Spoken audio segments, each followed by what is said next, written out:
Just Hockey Show. I'm the Trev. That's too sweet. Anyway, I'm continuing with my 2025 quarterfinals predictions. And this time, we're moving to the West.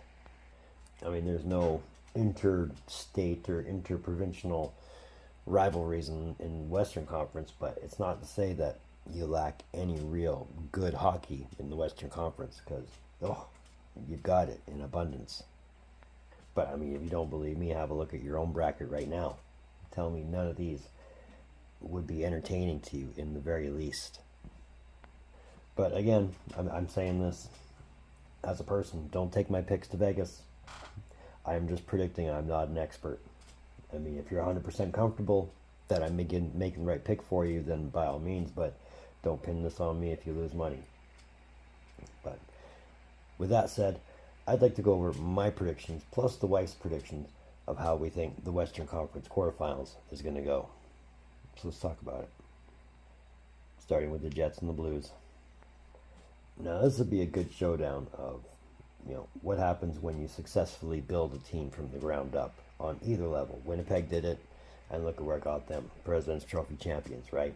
St. Louis did it, and look where it got them. I mean, it was a hard road after their Stanley Cup, but they're back to being a playoff contending team, which I think was the goal all along. Unfortunately for St. Louis, though, they run into the Winnipeg Jets, the President's Trophy champs, right? Who are obviously proving they play the way they play and they can sustain it.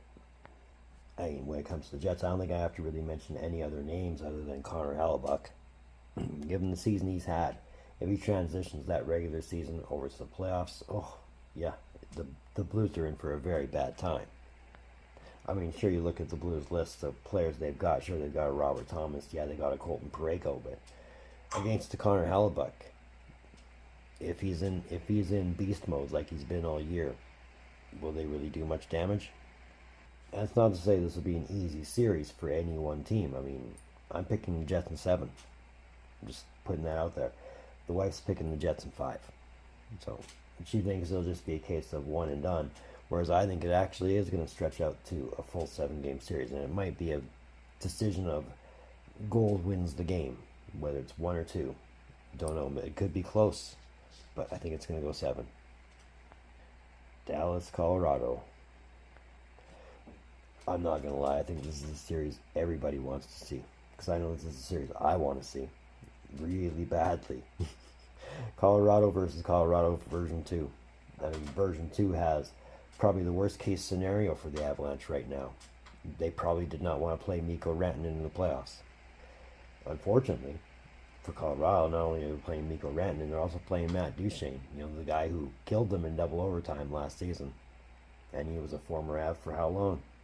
The good news for Colorado, is they might be getting Landeskog back. He is an option, or at least they're saying. Which, for a guy like Landeskog, well, that's commitment. Kudos to him for that. But ultimately, I think it's not going to go Colorado's way. And the shocking part, I mean, Colorado is the wife's team. She agrees with me on this one. Whereas I picked Dallas in 6, she picked Dallas in 7. And I guess she's given her boys some credit, but ultimately, she's running with her boy on this one. I mean, to be fair, I've been calling Dallas's number all season. So, yeah, I think they'll go past Colorado. It'll be in 6. It won't be an easy 6. There might be some hurting, but they'll come out in 6. They'll come out fine. Vegas, Minnesota. Now, if you remember last year's first round, where Vegas played Winnipeg, and Winnipeg came out more beaten up and bruised and battered than they went in, one hopes this isn't the same case for Minnesota, because, I mean, you beat down, break, and batter one piece of the Minnesota Wild cog. It's bad news bears for Minnesota. So this one shouldn't be too hard to believe. This is only the second meeting between these two teams in the playoffs. Vegas obviously won the first round in the 2021 playoffs, but yeah, this is only the second time these guys have ever met each other in the playoffs. And really, I mean, I don't know how much longer this one will go. I mean, you look at the rosters right now on both teams. Yeah, there's points to be made for either team. Whereas you got an Eichel, you got a Fabro, you know, you got a Stone, you got a Rossi. You keep going. I mean, the Minnesota net. I mean, you look at Gustafsson, you look at Fleury. Is Fleury even going to get any playoff time? I don't know, but Gustafsson for sure. Whereas you look at Vegas, Aiden Hill, and you kind of stop there. Do I think goaltending is going to make all the difference? Absolutely. But I also think offense and defense, for that matter, is going to help out a lot too. And as good as Minnesota might be on defense, Vegas is better. So I'm giving it to Vegas in 6, whereas the wife's completely opposite of me and going Minnesota in 5. There's really no wrong answer on this one. I mean, whoever wins, ultimately, they go on to round 2 for Edmonton, LA. Unless they revamp it, I don't know. But either way, if Vegas comes out of this, just watch out for them. They've been sneakily quiet the whole time. So watch for them. Kings Oilers. So for the 4th straight year and the 10th time, or 11th time, they've already met 10 times. This is the 11th time. They'll be facing each other in the playoffs. Oh, where to begin? The repetitiveness? Sure, if you want to. Keep in mind, the last 3 series have gone 7, 6, 5. So can this one go 4? I don't know. Hard to say. I mean, one has to ultimately keep asking the same question. What's the Oilers' health like? I mean, with McDavid out as often as he was, for Draisaitl out as often as he was, what's the condition of Stuart Skinner at this point? And with Ekholm gone for at least the first round, what's their defense going to be shaped like at this point?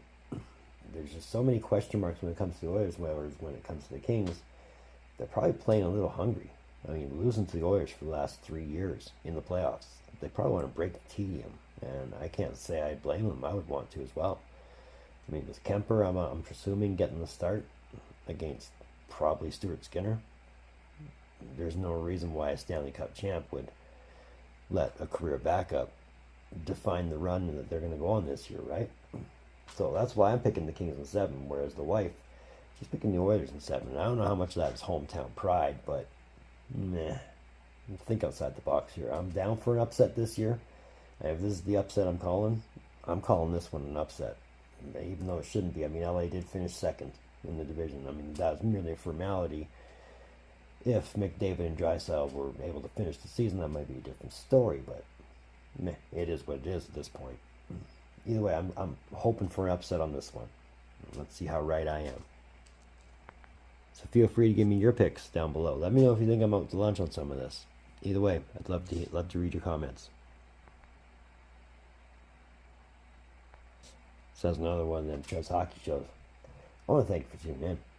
Don't think I don't appreciate the gesture, especially if you've tuned into this point. If you have tuned into this point, just know that I'm grateful that you made it right to the end. I'm glad I kept you for this long. So, if you're here, if you just want to say hey, if you're digging what I'm doing, feel free to hit that thumbs up. Trust me, I do appreciate every thumbs up I get at this, and it helps the channel grow. It helps the channel move. It helps more than you'll know. So let's keep the positivity coming. If you want to, that red button, that one that says subscribe all over it. Come on, if you haven't done it by now, feel free to hit it up. I know you want to. The algorithm knows you want to. You know you want to. So don't be shy.